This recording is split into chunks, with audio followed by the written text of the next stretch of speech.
నమస్తే political voice కు స్వాగతం. తెలంగాణ కాంగ్రెస్ సర్కార్లోనూ ముస్లిం పుట్టిందా? ఢిల్లీకి తెలంగాణ హైదరాబాద్కి మధ్య దూరం పెరిగిపోయిందా? రేవంత్ సర్కార్కి రాహుల్ గ్రహణం పట్టిందా? ఏం జరుగుతున్నది? ఒక మంత్రివర్గ విస్తరణ చేయడానికి ఏడాదికి పైన కాలం ఎందుకు పడుతున్నది? ఒక ముఖ్యమంత్రికి రాహుల్ గాంధీ అపాయింట్మెంట్ దొరకడానికి ఏడాదిన్నరగా ఎందుకు సమయం దొరకడం లేదు? అన్ని అంశాలపై మాట్లాడేందుకు మనతో పాటు సీనియర్ జర్నలిస్టు విశ్లేషకులు మేడం మధు ఉన్నారు. మధు గారు నమస్తే అండి. నమస్తే సతీష్. రేవంత్కి రాహుల్కి అంటే రాహుల్ గాంధీ సీతక్కని కలిసిండు, లేకపోతే ఉత్తమ్ కుమార్ రెడ్డిని కలిసిండు, బట్టిని కలిసిండు, ఇంకెవరెవరినో కలుస్తున్నాడు. కానీ ముఖ్యమంత్రిగా ఉన్నటువంటి రేవంత్ రెడ్డికి రాహుల్ గాంధీ మాత్రం అపాయింట్మెంట్ ఇవ్వట్లేదు. ఎట్లా చూడొచ్చు? ఏడాది దాటిపోయింది దాదాపుగా. ఒక మంత్రివర్గ విస్తరణ రాహుల్ గాంధీ అపాయింట్మెంట్ వల్ల అయిపోయింది. అంటే ఇప్పుడు ఢిల్లీ పరిణామాలు ప్రదేశ్ కాంగ్రెస్ పార్టీతో ముడిపడి ప్రభుత్వానికి ముడిపడి ఉంటుంది. పార్టీ ప్రభుత్వం వేరువేరుగా చూడలేము మనం. అవును అవును. అయితే అధిష్టాన వర్గం నుంచి ఢిల్లీకి మన తెలంగాణకు ఈ రాజకీయాల మధ్యలో గ్యాప్ చాలా కనపడుతుంది. గతంలో 6 నెలల పాటు రేవంత్ రెడ్డి ప్రస్తుత ముఖ్యమంత్రి కలవలేకపోయింటే ఇదే కారణాల వల్ల కలవలేకపోయాను అనుకున్నాను. తర్వాత ఏమైంది? రాను ఏడాది వచ్చేసింది. 1 ఇయర్ వరకు కూడా కలవలేదు.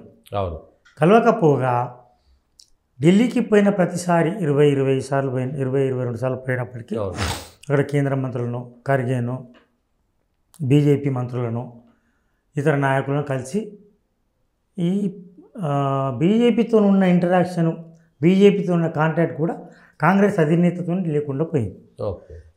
అది ఒక పెద్ద అనుమానాలకు దారితీసింది.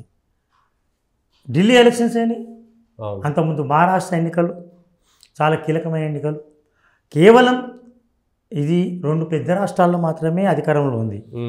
హిమాచల్ ప్రదేశ్ అంటే ఇంకా అది లెక్కలకు రాదు వాస్తవానికి. సరే 3 రాష్ట్రాల్లో అధికారంలో ఉన్నప్పటికీ 2 రాష్ట్రాలు పెద్ద రాష్ట్రాలు, దాంట్లో కర్ణాటక, తెలంగాణ నుంచి ఆర్థిక సహకారమైన లేకపోతే యంత్రాంగం సహకారమైన ఏ విధమైన సహకారమైన ఢిల్లీకి అవసరం, కర్ణాటక అవసరం. ఈ 2 స్టేట్లు కూడా సంపన్నమైన రాష్ట్రాలే. ఖజానా పరంగా సంక్షోభం ఉన్నప్పటికీ ఆర్థిక పరంగా బలంగా ఉన్న రాష్ట్రాలు ఇవి, సదరన్ స్టేట్స్. అయితే ఇక్కడ ఇంత బలంగా ఉన్న పార్టీకి రాహుల్ గాంధీ అధినేత ఆయన్ని, మొత్తం సర్వం ఆయన్ని, ఆయనకి ఈయన కాంటాక్ట్స్ ఎందుకు లేవు? ఎక్కడ చెడింది? ఎక్కడ గ్యాప్ వచ్చింది? మనం ముందు అనుకున్నాం 6 నెలల వరకు దొరకలేదు. ఏదో కారణాలు ఉండొచ్చు, ఈయన పోయినప్పుడు అన్నంలో ఉండకపోవచ్చు. నేను కూడా పెద్దగా మొదట్లో ప్రచారం జరిగింది. అప్పట్లో మనం అనుకున్నాం అంతా ఉట్టిదే ప్రచారం. ఎందుకంటే ఏకపక్షంగా రాహుల్ గాంధీ యునానిమస్గా ఎలక్ట్ చేసిన సీఎం.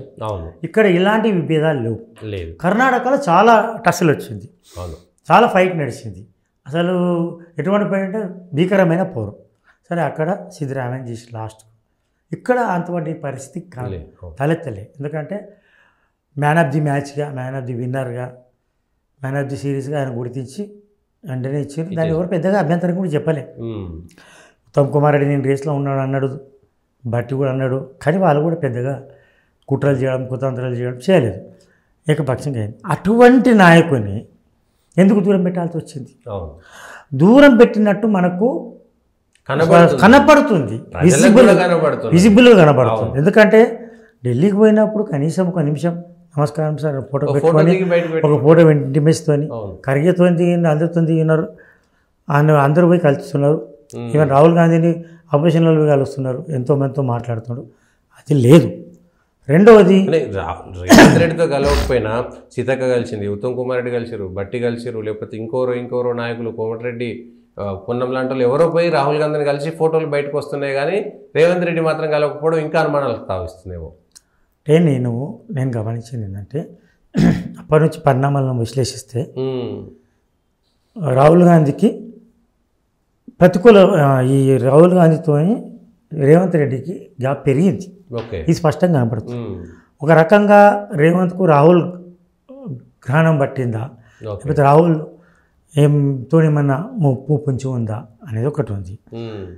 అయితే రాహుల్ గాంధీ మనం గమనిస్తే ఇది అదానికంటే ముందు నాకు తెలిసి 100 కోట్లకు ముందే ఎంపీ ఎలక్షన్స్ వచ్చినాయి అనుకుంటా. అవును, ఎంపీ ఎలక్షన్లు వచ్చినాయి. అవును, ఎంపీ ఎలక్షన్ నుంచే కొంత గ్యాప్ పెరగడం మొదలైంది. ఓకే.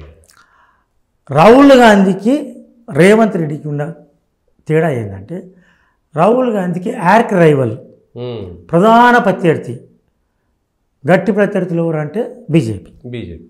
ఇక్కడ రేవంత్ రెడ్డి లాజికల్లీ, పొలిటికల్లీ, లేకపోతే సిద్ధాంతపరంగా కానీ రాజ్యాంగపరంగా కానీ ఇక్కడ బీఆర్ఎస్ ప్రధాన శత్రు తెలంగాణ వరకు. ఈయనకు బీజేపీతో కానీ తెలుగుదేశంతో పాటు యార్క్ రైవలరీ లేదు ఇంతకుముందు నుంచి కూడా.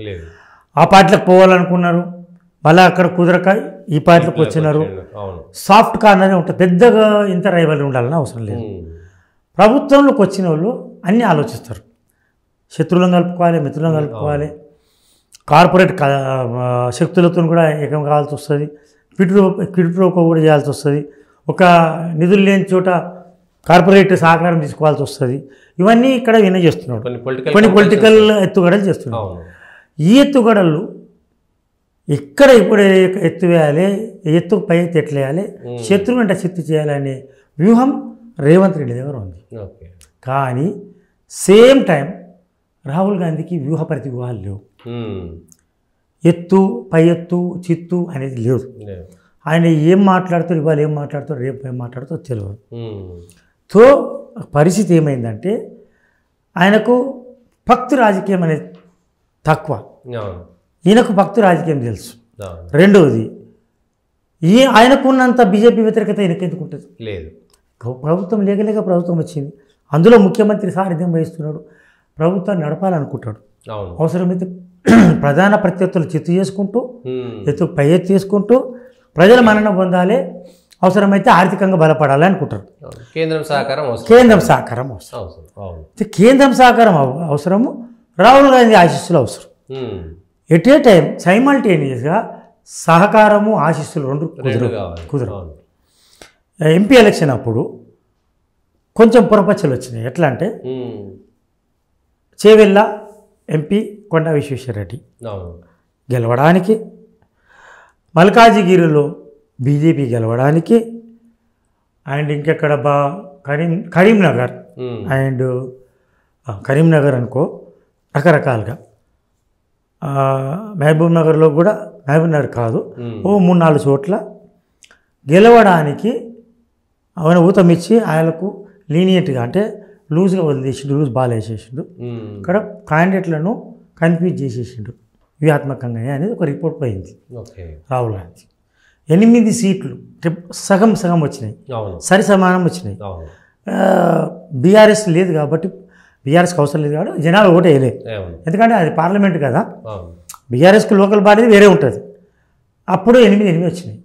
రిపోర్ట్ ఏమిళ్ళిందంటే ఆయనకు మల్కాజిగిరిలో కానీ చేవేళ్ళ మెయిన్లీ ప్రధానంగా అండ్ సికింద్రాబాద్ 4 సీట్ల 5 సీట్ల మీద చివరి నిమిషంలో కావాలని ఒక కన్ఫ్యూజన్ వాతావరణం ఏర్పాటు చేసి, అయోమయ వాతావరణం చేసి క్యాండిడేట్లను నాగేందర్, తర్వాత ఇటు మన రంజిత్ రెడ్డి, అటువైపు సునీతారెడ్డి, ఇట్లా అంత గోల్మాల్ చేసి కరీంనగర్ కూడా చివరి నిమిషం వరకు ఎంపిక చేయలేకపోయారు. ఇటువంటి చేసినారు. కొంత వ్యూహాత్మకంగా అంత మిత్రత్వంతో కూడా బీజేపీకి పరోక్షంగా సహకరించారు అనేది ఒక రిపోర్ట్ రాహుల్ గాంధీకి అందింది. అటు ముందే రాహుల్ గాంధీ అలాంటి వాళ్ళు ఈ గ్రౌండ్ పరిస్థితి తక్కువ ఉంటే తెలుస్తుంది వాళ్ళకు, గ్రౌండ్ రియాలిటీ తక్కువ. ఎప్పుడో ఒకసారి శత్రుత్వం చేతులు కలపాల్సి వస్తుంది. ఒక ప్రధాన శత్రువుని కొట్టాలంటే శత్రు మిత్రుడు అన్నట్టు చిన్న శత్రుత్వం చేతులు కలపాల్సి వస్తుంది. అయితే ఇటువంటి వ్యూహాలు ఇక్కడ ఈ గ్రౌండ్ వేరు, ఆ గ్రౌండ్ వేరు. ఆయన ఢిల్లీ గ్రౌండ్లో ఉండి ఆలోచిస్తున్నాడు, ఈయన గల్లీ గ్రౌండ్లో ఉండి ఆలోచిస్తున్నాడు. ఇది తేడా. ఒకటి ఇక్కడిని చెప్తా, ప్రాంతీయ పార్టీలు బలపడడానికి, జాతీయ పార్టీలు బలహీనపడడానికి కారణం ఇదే. ఢిల్లీలో ఉన్న వాళ్ళు ఢిల్లీ స్థాయిలో ఆలోచిస్తారు, ఇక్కడ ఉన్న వాళ్ళు ఇక్కడ ఆలోచిస్తారు. అదే బంగారు అవకాశాన్ని, సువర్ణ అవకాశాన్ని చేజార్చుకున్నది గతంలో బీజేపీ. ఇప్పుడు కాంగ్రెస్ కూడా అదే పరిస్థితి జరుగుతుంది. రాహుల్ గాంధీ పరిణతి చెందిన నాయకుడు ఇప్పటికి కూడా చాలామంది గుర్తిస్తలేరు. ఆయన మంచి మనిషి కావచ్చు, కరప్షన్ కాకలేకపోవచ్చు, త్యాగం చేసిన కుటుంబం నుంచి రావచ్చు, కానీ ఆయన సమర్థత లేదు. సమర్థత మీదనే ఆయనకు ఓట్లు పడతలేవు. ఆ సమర్థత ఎప్పుడైతే సమర్థత లేదు అగ్రనాయకునికి, ఇతర వాళ్ళకు లీనియంట్గా బలైనగా చూస్తారు వాళ్ళని. రేవంత్ రెడ్డికి అక్కడ ఒకటి గ్యాప్ వచ్చింది ఎంపీ ఎన్నికలలో, 8 చేరి సమానం ఎట్లా వచ్చినాయి. దాంతోపాటు బీఆర్ఎస్లు కూడా, బీఆర్ఎస్లో కాంగ్రెస్లో ఉన్న కొంతమంది బీఆర్ఎస్ కేసీఆర్ కానీ కేటీఆర్ కానీ సన్నిహిత సంబంధాలు ఉంటాయి, కొంత ప్రలోభాలు ఉంటాయి, కొన్ని క్విట్ ప్రోకోలు ఉంటాయి. వీళ్ళు ఇందులో కొంతమంది ఎప్పటికప్పుడు ఉపాధిస్తుంటారు, ఆ ముప్పు అవుతుంటుంది. ఇది గెలవడానికి ఇక్కడ ఛాన్స్ ఇది అని అంటారు. అక్కడ కొప్పుల రాజా, తర్వాత కేసీ వేణుగోపాల్ ఇటువంటి శక్తులు ఉంటారు. ఒక్కొక్కరు ఒక్కొక్క ఫీడింగ్ ఇస్తుంటారు. అక్కడ జరిగిపోయింది. ఎంపీ ఎలక్షన్స్ అయిపోయినాయి. ఎంపీ ఎలక్షన్ తర్వాత అనుకుంటే అదాని నుంచి 100 కోట్ల రూపాయలు స్కిల్ యూనివర్సిటీకి తీసుకుండు. As per my knowledge Adani Modi ముదాని అదాని అని ప్రధాన జనార్దన చేస్తుంది. అప్పుడు ఈయన రాహుల్ గాంధీ పర్మిషన్ తీసుకొని 100 కోట్లు తీసుకునేది ఉండే. మరి రాహుల్ గాంధీ పర్మిషన్ ఇచ్చినట్టు లేదు కదా. ఇప్పుడు మాట్లాడే అవకాశమే లేనప్పుడు రాహుల్ గాంధీ దాంతో చాలా పెరిసికొట్టేది. అయితే క్విడ్ ప్రోకోలు లేకుండా, చందాలు లేకుండా, దందాలు లేకుండా, డబ్బులు లేకుండా, ఆర్థిక పరిస్థితి బాగాలేకుండా ప్రభుత్వాన్ని నడపలేవు. You can't run the government. Musi project అన్నావు, స్కిల్ యూనివర్సిటీ అన్నావు, అండ్ 4th సిటీ అన్నావు, మెట్రో సిటీ పెంచుతుంటున్నావు, మెగా సిటీ అంటున్నావు. ఇవన్నీ కూడా కావాలంటే కేంద్రం నుంచి ఎంతో కొంత సహకారం కావాలి. కేంద్రం నుంచి సహకారంతో పాటు కార్పొరేట్ శక్తుల సహకారం కూడా తీసుకోవాలి. ప్రాజెక్టుల నిర్మాణమైనా ఏదైనా మెగా ఎక్కడైతే మెగా ఇండస్ట్రీస్ని ఏదైతే మెగా కృష్ణారెడ్డిని వ్యతిరేకించారో ఆయన సహకారం తీసుకోవాల్సి వచ్చింది. వాళ్ళ మీద కేసులు పెట్టిన పరిస్థితి, మై హోమ్ కూడా కేసులు పెట్టే పరిస్థితి లేదు. అంతకుముందు చందాలు ఇచ్చారు వాళ్ళు. ఈ రాజకీయ దందాలు చందాలు ఇచ్చిన వాళ్ళే అంతా. అంతకుముందు ఎయిర్ డ్రైవర్లు వీళ్ళు వచ్చినాక వీళ్ళు కేసు పెడతారు అనుకుంటాం. సేమ్ పరిస్థితి ఆంధ్రప్రదేశ్లో కూడా తలెత్తింది. ఇక్కడ రాహుల్ గాంధీ ఏమో మహారాష్ట్ర ఎన్నికలకు, ఢిల్లీ ఎన్నికలకు ఇక్కడ సహకారం కావాలి. చివరకు ఢిల్లీ ఎన్నికలకు కూడా ఆయన ముఖం చాటేసే పరిస్థితి వచ్చింది. ఢిల్లీ ఎన్నికలకు ప్రచారానికి అయిపోయింది, అంత రంగం సిద్ధం అయిపోయింది. అయితే అక్కడ థాట్ ప్రాసెస్, ఇక్కడ థాట్ ప్రాసెస్ వేరుంది. ఇక్కడ పరిస్థితి అక్కడ పరిస్థితి వేరుంది భిన్నంగా. ఇక్కడ చెప్పేవాళ్ళు అక్కడ ఏమంటాడు, అదాని ముదాని మేమంటే అదాని నుంచి తీసుకున్నాం, ఓకే వాపస్ చేసిండ్రు.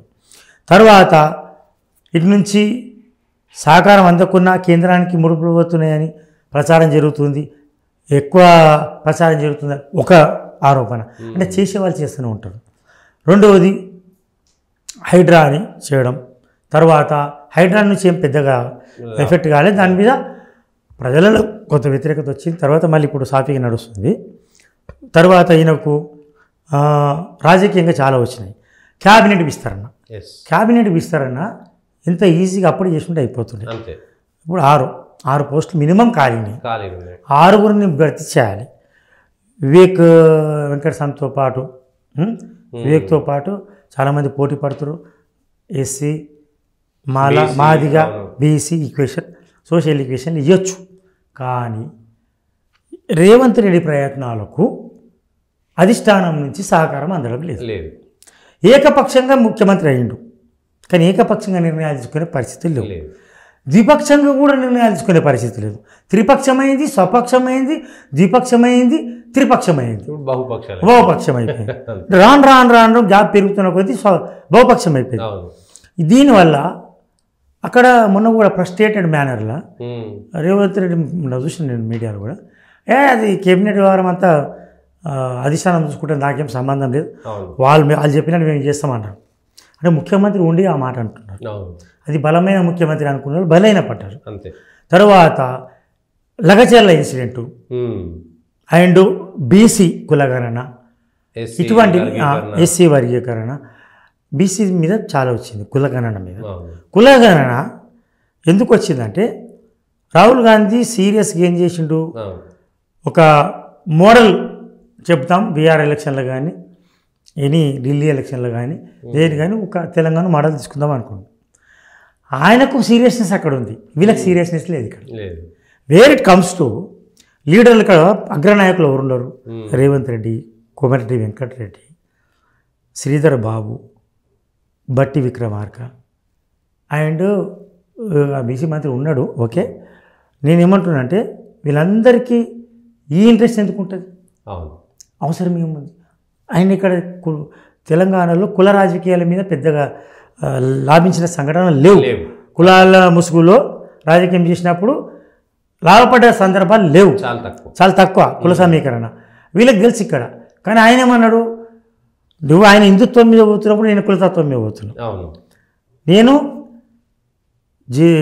జిత్తా ఎంత జనాభానో అంత భాగదారి, జిత్తా ఇస్తా అంత భాగదారి పలికే. అట్లా పోయినప్పుడు ఇక్కడికి వచ్చే వరకు రాజకీయం మారింది. వీళ్ళు ఏం చేసిండ్రు, ఆయన ఎంత సీరియస్ తీసుకొని మోడల్ చేసుకొని వీళ్ళు లూజ్ వదిలేసారు దాన్ని. మనం చూసినాం, చాలామంది కల్లారా చూసారు. నేను దీని మీద పెద్ద తప్పు పడతలేను. కుల గణన అని వదిలేసిండ్రు ఎన్యూమరేటర్లను. మా అపార్ట్మెంటే ఉన్నది, లేదు మా కాలనీ ఉంది, మా ఊరే ఉంది. అక్కడ వచ్చిన ఎన్యూమరేటర్లకు తెలియదు ఫామ్ ఎట్లా ఫిలప్ చేయాలనేది. ఈ బిలీవ్ ఆర్ నాట్, తరస్ కాకే ఏమంటారు దాన్ని, మనం వాళ్ళ మీద సానుభూతితోని మనమే రండమ్మా నింపించినాం. ఇప్పిస్తే కూడా అప్పటికి వాళ్ళు ఒక్క అపార్ట్మెంటు 100 ఇళ్ళున్న చోట నేను వాళ్ళు సగం పూర్తి చేయలేకపోయారు. వాళ్ళు ఎట్లయింది పూర్తి? కులగణన ఎక్కడ అయింది? సరే, పాల్గొన్న వాళ్ళ దగ్గర మళ్ళీ పోయినామా? పోతే కూడా వాళ్ళు సహకరించకపోవచ్చు, 2-3 సార్లు పోయిండొచ్చు.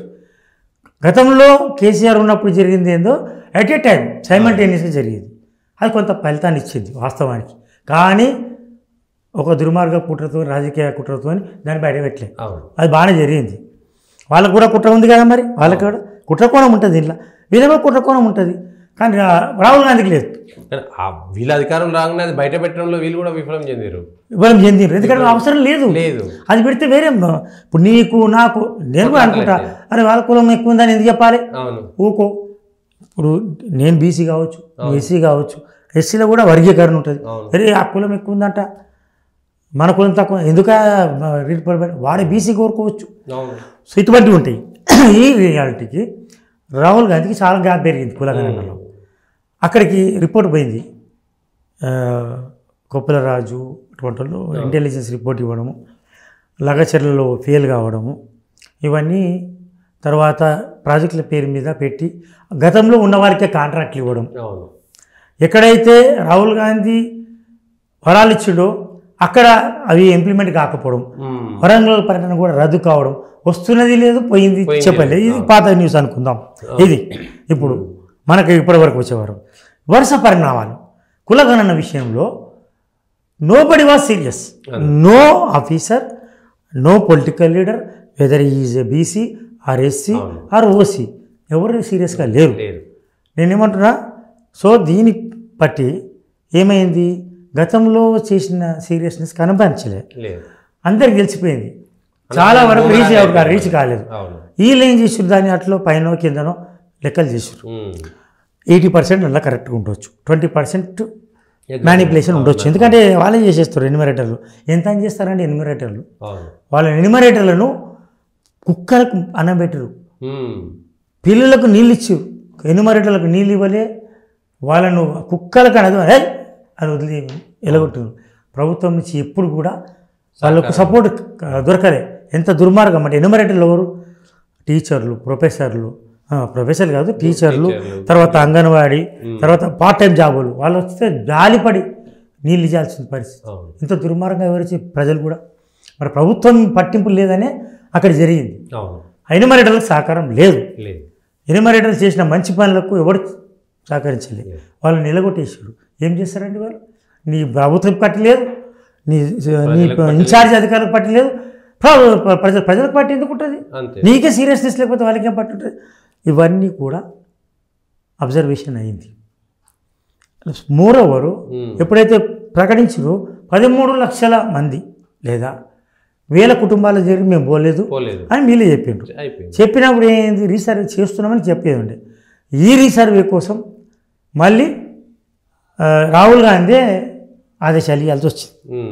వీళ్ళు చేయలే. ఇక్కడ నుంచి రాహుల్ గాంధీ సీరియస్, మరోసారి సీరియస్ అయిపోయాడు. ఎన్నిసార్లు సీరియస్ అయ్యాడు ఆయన? ఇప్పటికి చాలా సీరియస్ అయ్యాడు.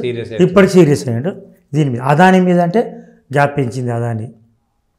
సరే అదాని విషయంలో కొంచెం మీద జాగ్రత్త పడేది ఉంటే ఇక్కడ ప్రభుత్వం నడవాలంటే కూడా ఎన్ని పరిస్థితులు. ఈ గ్యాప్ అనేది ప్రజల్లో ప్రభుత్వం మీద పలచన కదా, అంటే ప్రజల్లో ఏముంటుంది. మీరు రాహుల్ గాంధీ విషయం అన్నారు కాబట్టి రాహుల్ గాంధీకి వరుస పరంపరగా జరిగిన పరిణామాలు పరిశీలిస్తే చాలా గ్యాప్ పెరిగింది. ఈ గ్యాప్ను పూడ్చుకోవడానికి రేవంత్ రెడ్డి కొంత ప్రయత్నం చేసి ఢిల్లీకి పోవడం మాట్లాడడం ప్రయత్నం చేసాడు. కానీ మధ్యలో ఉన్న కొంత ఈ బారికేడ్స్ కలవని ఇవ్వడం లేదు, అక్కడ నెగిటివ్ రిపోర్ట్స్ ఇస్తున్నారని కేసీ వేణుగోపాల్ కూడా రేవంత్ రెడ్డితో సీరియస్గా మాట్లాడినట్టు మనకు సమాచారం. ఇవన్నీ పక్కన పెడితే ఆయన ఇక్కడ రాష్ట్రానికి రావాలనుకున్నప్పుడు, హైదరాబాద్లో ఆగాలనుకున్నప్పుడు, ఆ గంట సమయం దొరికినప్పుడు వరంగల్ హనుమకొండ పోవాలనుకున్నప్పుడు మహేష్ కుమార్ గౌడ్కి చెప్పాడు. అటువైపు అటు సైమల్టేనియస్గా ఎవరు కేసీ వేణుగోపాల్ ఎవరో వస్తున్నారని వీళ్ళకి చెప్పడం, ముఖ్యమంత్రి చెప్పడం, అది ఒక సంప్రదాయం, అది పద్ధతి. చెప్పకపోవడం ఏంటి, అది కూడా తప్పే కదా. ఈ తప్పుల మీద తప్పులు, ఈ రాష్ట్రంలోనే అప్పుల మీద అప్పులు అవుతున్నాయి, ఆ పార్టీలో తప్పుల మీద తప్పులు అవుతున్నాయి, ఇక్కడ అప్పులు అక్కడ తప్పులు. ఇక మొత్తం నువ్వు అన్నట్టు ప్రభుత్వం పలచన, ప్రజలలో పలచన కాదండి, ప్రభుత్వమే పలచన అయిపోయింది. అధికార యంత్రాంగం అధికారులు కూడా ఈ గ్యాప్ను, ఈ రిఫ్ట్ను, ఈ లీనియన్సు, ఈ వీక్నెస్ను ఈ మొత్తం చూసి అధికారులు పని చేయని పరిస్థితి ఏర్పడేది. దుర్మార్గంగా తయారైంది అడ్మినిస్ట్రేషన్. వీళ్ళు ఒక్క రేవంత్ రెడ్డి కూడా is young and dynamic CM, కానీ ఆయన పూర్తి శక్తిని ఉపయోగించడం లేదు. ఆయనకు ఆరోపణ వస్తుంది. ఆయన కూడా టైంకు వెళ్ళిపోవడము, 6:30 తర్వాత ఎవరు కలవకపోవడము, అపాయింట్మెంట్ ఇవ్వడం. ఇంకొకటి, నువ్వు ఆ రోజు ఫామ్ హౌస్ పాలన అన్నారు, తర్వాత ప్రగతి భవన్ దొరల భవన్ అన్నారు, అయిపోయింది. దాని గోడలు ఇనుపరాళ్ళు గోడలు గులగొట్టినాయి, అందులో ఉన్నారు. ఇప్పుడు మళ్ళీ ఈసారి ఏం చేస్తున్నాడు, ఫామ్ హౌస్ ఆయన అయితే, ప్రగతి భవన్ ఆయన అయితే ఓన్ హౌస్లో అయిన ఉంటాడు. ఫామ్ హౌస్లో ఆయన, ఓన్ హౌస్లో అయిన.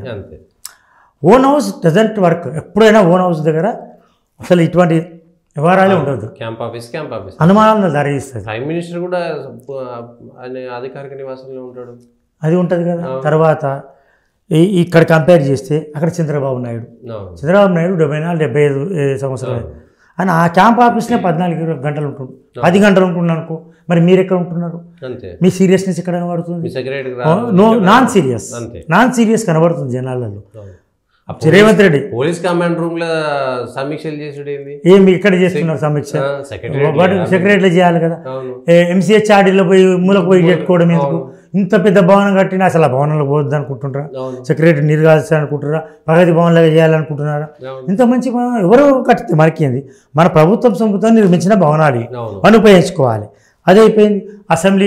అసెంబ్లీ పెడితే హోంవర్క్ చేసుకొని రారు, హోంవర్క్ చేసుకొని వీళ్ళు రారు. బిల్లు పెట్టేది ఎవరు? బిల్లు పెట్టే వాళ్ళే హోంవర్క్ చేసుకొని రాకపోతే అది రిపోర్ట్ తయారు కాలేదని అంటే, ప్రతిపక్షాలు అంటే ప్రతిపక్షం ఉన్నప్పుడు హోంవర్క్ చేసుకురావాలి, అధికార పక్షం ఉన్నప్పుడు హోంవర్క్ చేసుకురావాలి. మరి హోంవర్క్ ఎవరు చేసుకొస్తుండు? అక్బరుద్దీన్ ఒకడు థర్డ్ ఫ్రంట్, అది థర్డ్ ఫ్రంట్ పనికిరా అని థర్డ్ ఫ్రంట్ కింద, అంటే అధికారం కాదు విపక్షం కాదు, థర్డ్ ఫ్రంట్ కూడా చేసుకొని వస్తున్నాడు. మొత్తం బీసీ లెక్కలు ఇవి, కాకి లెక్కలు ఇవి, అసలు లెక్కలు ఇవి అని చెప్తున్నాడు. మరి మీకేమైంది? మీరేం చెప్తారు? అదొకటి. ఇవన్నీ రాహుల్ గాంధీకి రాహుల్ గ్రహణం పట్టిందా రేవంత్కు? నిధుల గ్రహణం పట్టిందా రేవంత్ సర్కార్కు? ప్రజల గ్రహణం పట్టిందా? ఈ మూడు వేరు వేరు. ఎప్పుడైతే నువ్వు ప్రభుత్వ పరంగా పార్టీ పరంగా వీక్ అవుతావో ప్రభుత్వం వీక్ అవుతుంది. ప్రభుత్వం వీక్ అయితే అధికారులు గట్టినైతే పలచన అవుతారు, అధికారులు వెనుబైతే ప్రజలు మొత్తం దూరం అవుతారు. ఇప్పటికీ 6 గ్యారెంటీల పథకం అమల్లో కూడా సరైన సీరియస్నెస్ లేదని రాహుల్ గాంధీ అంటాడు. అనుకోని దట్ డజంట్ మ్యాటర్. 6 పథకాలు కావాలంటే కావు, అందరికి తెలుసు. కొన్ని ఈ మీరు అమలు ఇవన్నీ పెడితే పొలిటికల్గా ఇటు మోడీ అవసరం ఉంది కాబట్టి రేవంత్ రెడ్డి ఏమైనా పక్క చూపులు చూస్తున్నాయి మనం అసలు ఊహించవచ్చా? అట్లాంటి ఆలోచన ఏమైనా ఉంటుందా? ఎట్లాగా అవసరం ఉంది, కేంద్రంలో మోడీ అవసరం ఉంది, ఆయన కూడా ఫక్తు కాంగ్రెస్ కుటుంబం నుంచి వచ్చినటువంటి వ్యక్తి కాదు, NSV లేకపోతే యూత్ కాంగ్రెస్లో పనిచేసిన వ్యక్తి కాదు, అవసరం కోసం కాంగ్రెస్లో వచ్చినటువంటి వ్యక్తి. ఏమైనా బోల్డ్ నిర్ణయం తీసుకునే అవకాశం ఉందా? అసలు పక్క చూపులు చూసే అవకాశం ఉందనే చూస్తున్నారనే కొన్ని రిపోర్ట్లు అక్కడ అందడం దాన్ని కొంత నమ్మడం కొంత నమ్మకపోవడం. Okay.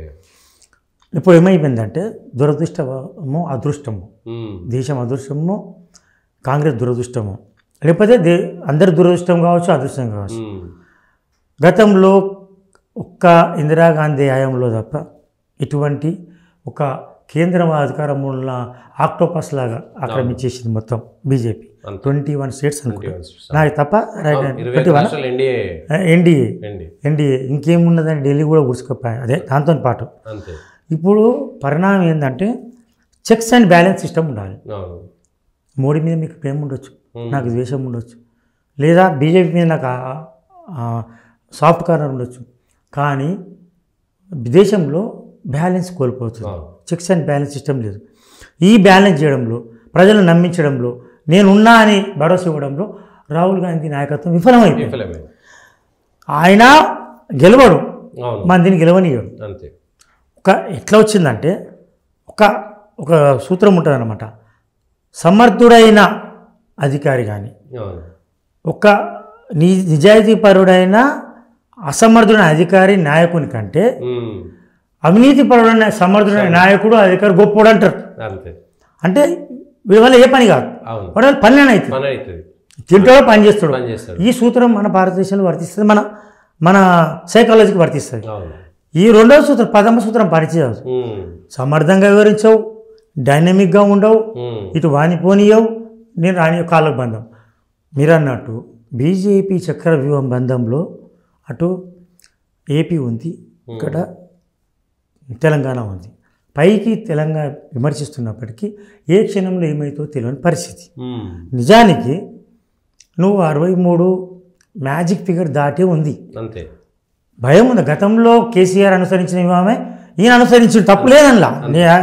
I don't find fault with Revanth Reddy or others. కానీ దాన్ని కూడా, ఆ వ్యూహాన్ని కూడా వీళ్ళు అమలు చేయనిస్తలేరు, ముందుకు పోనిస్తలేరు. వాళ్ళకి ఏదో పూర్తిగా విలీనం చేసుకుందామంటే అట్లా కానిస్తలేరు. ఇటు పాము పగ తోక చుట్టం, అంతే. ఆ ఢిల్లీ వాళ్ళకేమో బీఆర్ఎస్లో కొంత లింక్స్ ఉన్నాయి, ఈ రేవంత్ రెడ్డికి శబరిమకేమో బీజేపీతో కొంత లింక్ ఉన్నాయి. అటు కాంగ్రెస్ బీఆర్ఎస్లో కన్ఫ్యూజను, బీజేపీ రేవంత్ శబరిమలో కన్ఫ్యూజన్. పాము అది మూతి పగ తోక చుట్టం, ఎవరు తోక చుట్టం ఎవరి పగ తెలుస్తలేదు. కన్ఫ్యూజన్ వాతావరణం ఉంది. ఆ కన్ఫ్యూజన్ వాతావరణంలో Musi development project and Hydraa ఇప్పుడు హైడ్రాది కొంత ముందు తప్పులు జరిగినా ఇప్పుడు ఏమైంది, జనాలకు హైడ్రా ఉంది ఒకటి. మధు అరాచకం చేసినప్పుడు, వాడు పార్క్ అప్ చేసినప్పుడు హైడ్రాకి ఫోన్ చేస్తారు, కొంత స్పందిస్తున్నారు, కొంత పాజిటివ్ కూడా ఉంది, నెగిటివ్ అనేది లేదు. ఇప్పుడు తగ్గి ఉన్నారు కాబట్టి, స్పీడ్ తగ్గింది కాబట్టి మంచిగా ఉంది ఇప్పుడు.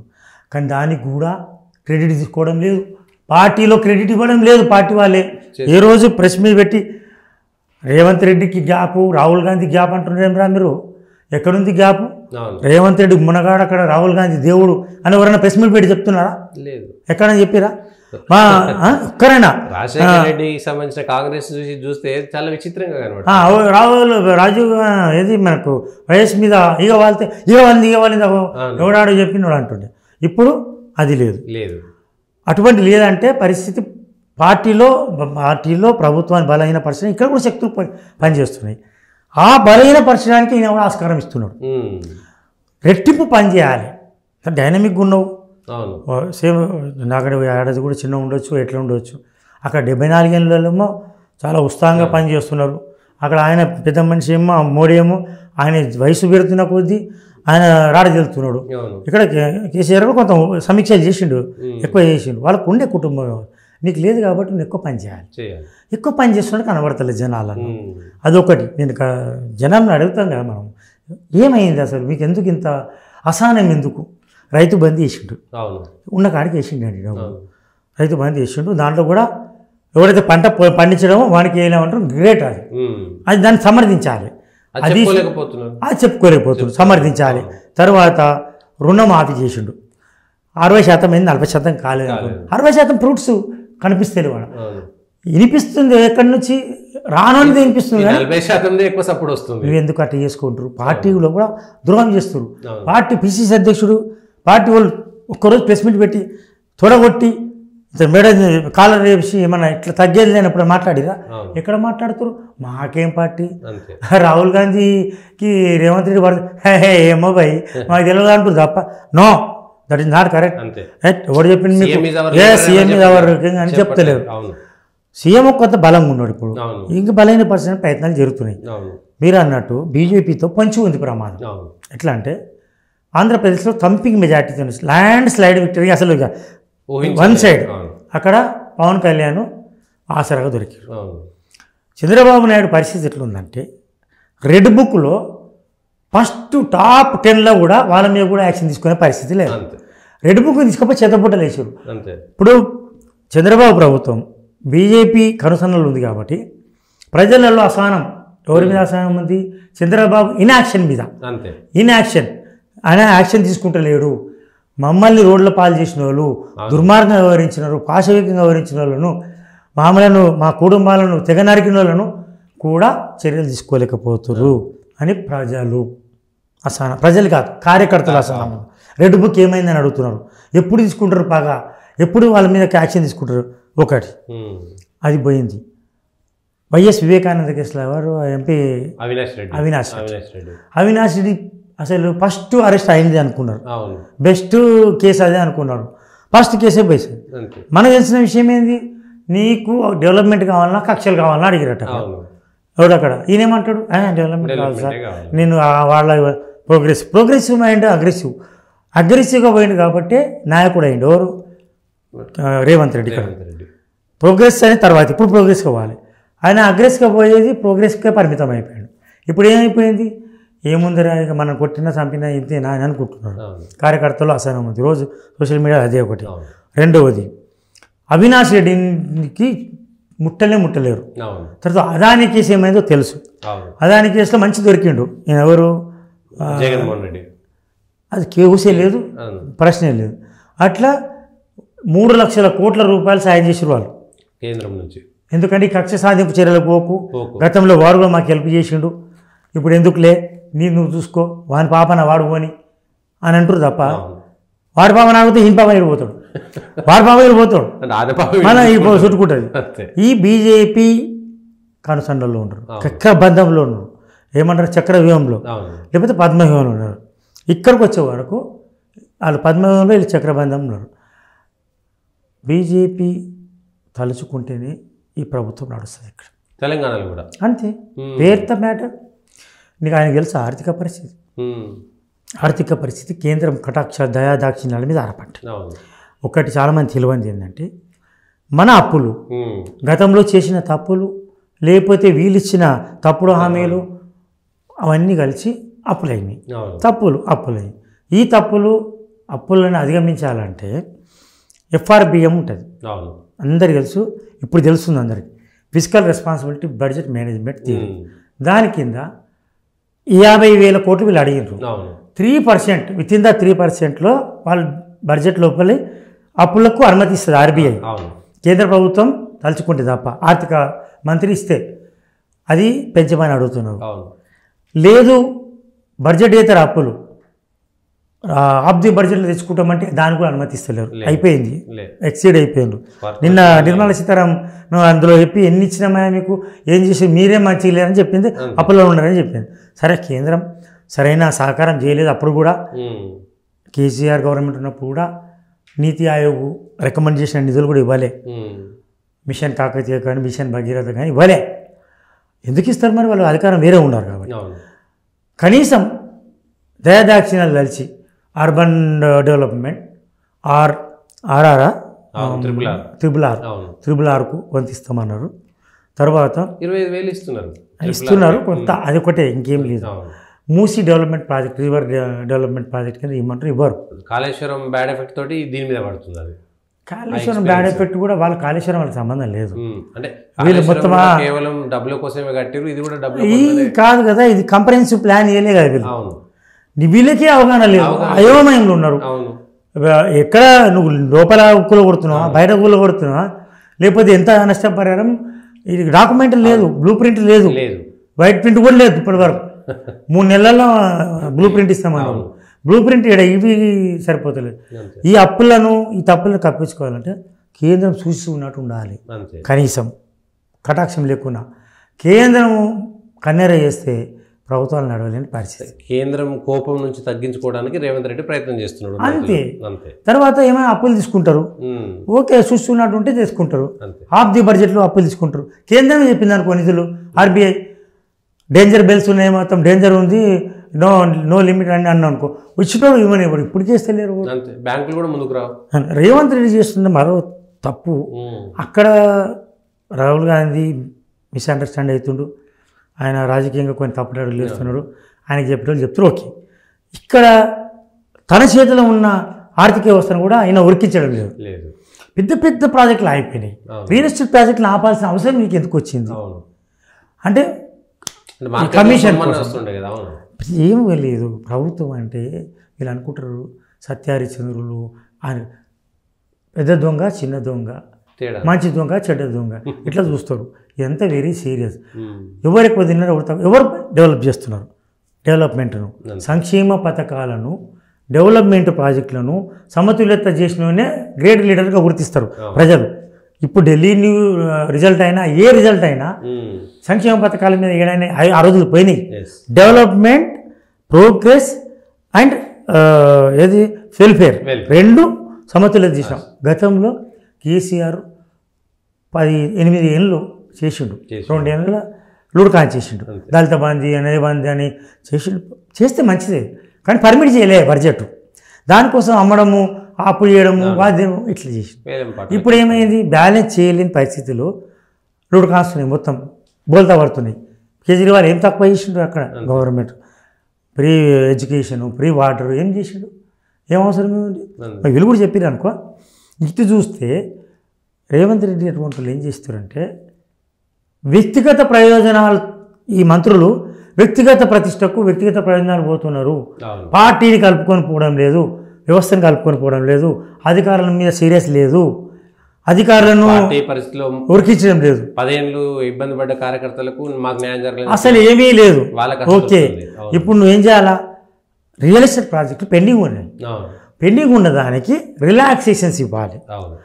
అప్పుడు 50 ఫీట్ల రోడ్డుకు మూసీ రోడ్డుకి ఇచ్చిండ్రు, మేము ఇప్పుడు 100 ఫీట్లు రోడ్డు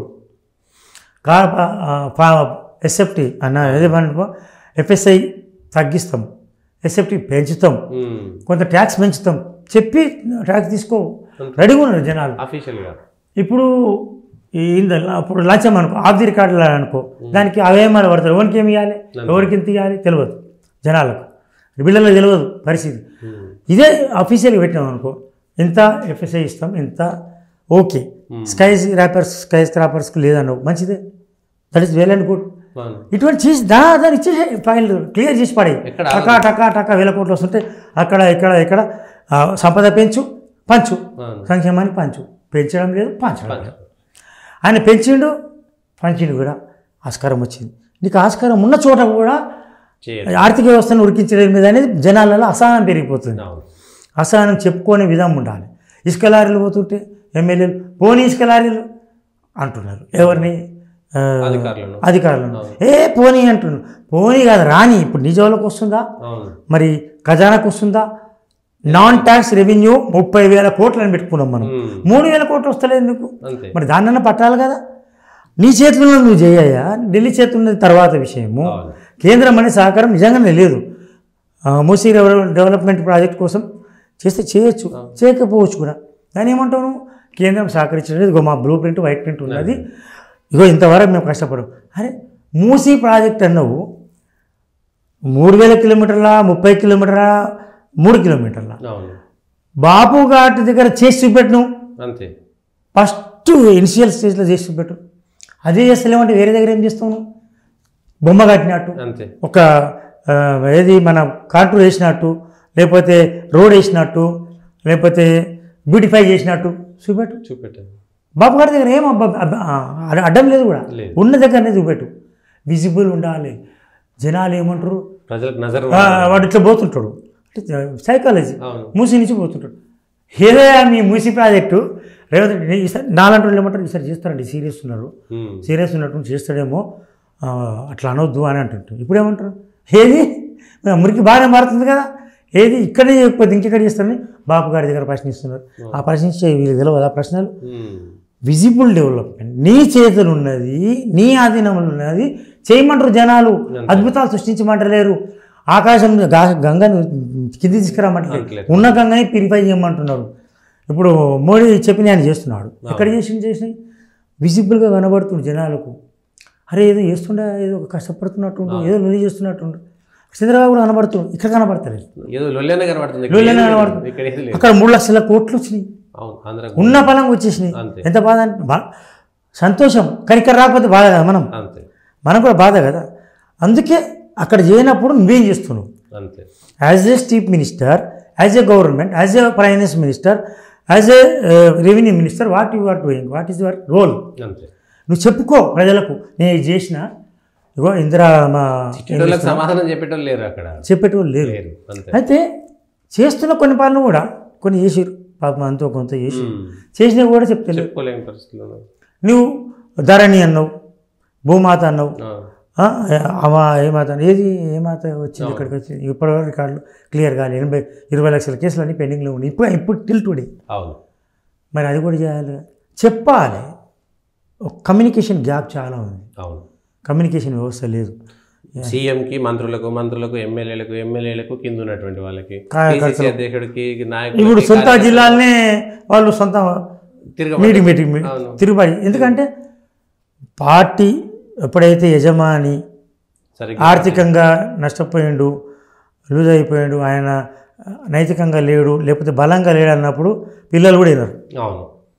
ఇప్పుడు రాత్రి షో పోతాడు, మంచిగా వస్తున్నది, నువ్వేం చేసినావు అంటాడు.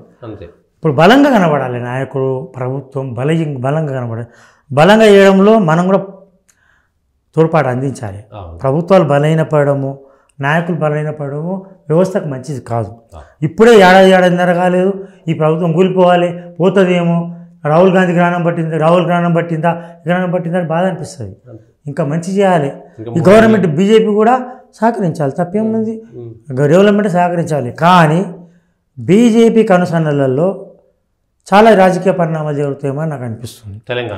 తెలంగాణలో కూడా ఇక్కడ కూడా వెరీ షార్ట్ పీరియడ్లో ఇప్పుడు చీలికలు గెలికలు అయినప్పటికీ కూడా 10 మంది మళ్ళీ ఉప ఎన్నికలు వచ్చినాయి అనుకో, స్థానిక సంస్థల ఎన్నికలు వాయిదా వేయక తప్పలేని పరిస్థితి, అవసరం లేదు. స్థానిక సంస్థల ఎన్నికలు నిర్వహించలేకపోతున్నారు. అన్నీ ఫెయిల్యూర్ ఉన్నప్పుడు ఉప ఎన్నికలు వచ్చినాయి అనుకో, ఎంత ప్రమాదం. అసలే అంతంత మాత్రం మ్యాజిక్ ఫిగర్ దాటి కూడా లేదు. ఇప్పుడు ఎంఐఎం అటు ఇటు అయినా బ్లాక్ మెయిలింగ్ రాజకీయాలు వస్తాయి. ఆ బ్లాక్ మెయిలింగ్లో ఏం చేయలేము. ఎంఐఎం ఎప్పుడు బ్లాక్ మెయిలింగ్ రాజకీయంలో బెదిరించి, భయపెట్టి, మెడల్ వంచి, లేకపోతే నమ్మించి చేయడంలో నెంబర్ 1. ఇక బీజేపీకి ఏముంది, ఎప్పుడు దొరికే ఛాన్స్ బ్లాక్మెయిల్ మొత్తం అనిచేయడం, క్యాప్చర్ చేయడం అని చేస్తారు. ఇక ఇప్పుడు వితిన్ ద పార్టీలో బ్లాక్మెయిలింగ్ మొదలవుతాయి. ఎంత అని చేస్తారు, ఏమని చేస్తారు. అందుకే వ్యవస్థ ఇప్పుడు బలం పడాలి. రాహుల్ గాంధీ కూడా తగ్గాలి, రేవంత్ రెడ్డి కూడా కమ్యూనికేషన్ గ్యాప్ చేసుకోవాలి. లేకపోతే ప్రభుత్వం చాలా చాలా ఇబ్బందులు పడుతుంది, అసలు చెప్పలేని పరిస్థితులు. ఎందుకంటే అట్లా బలైన పడాలి, లేకపోతే ప్రభుత్వం స్థిరంగా ఉండాలి, ప్రతిపక్షం బలంగా ఉండాలని కోరుకుంటున్నాం మనం. ఇట్లా ఇంత ఒక ఏడాదిన్నరలో ఇన్ని మార్పులు, ఇంత ప్రతికూల పరిణామాలంటే కొంచెం దురదృష్టకరమైన చర్చ ఒకటి వస్తుందని కూడా మనం ఊహించాం. చర్చ ఇది ఒక సానుభూతి, కాంగ్రెస్ మీద సానుభూతిని వ్యక్తం చేసే పరిస్థితి మూడోసారి చెప్తున్నది. అటువంటిది రావద్దు. అటువంటి రాకుండా ఇప్పటికైనా కరెక్షన్ చేసుకునే పరిస్థితి ముఖ్యమంత్రి చేతిలో ఉంది, ప్రభుత్వంలో పెద్దల చేతిలో ఉన్నది, చూసుకోవాలి.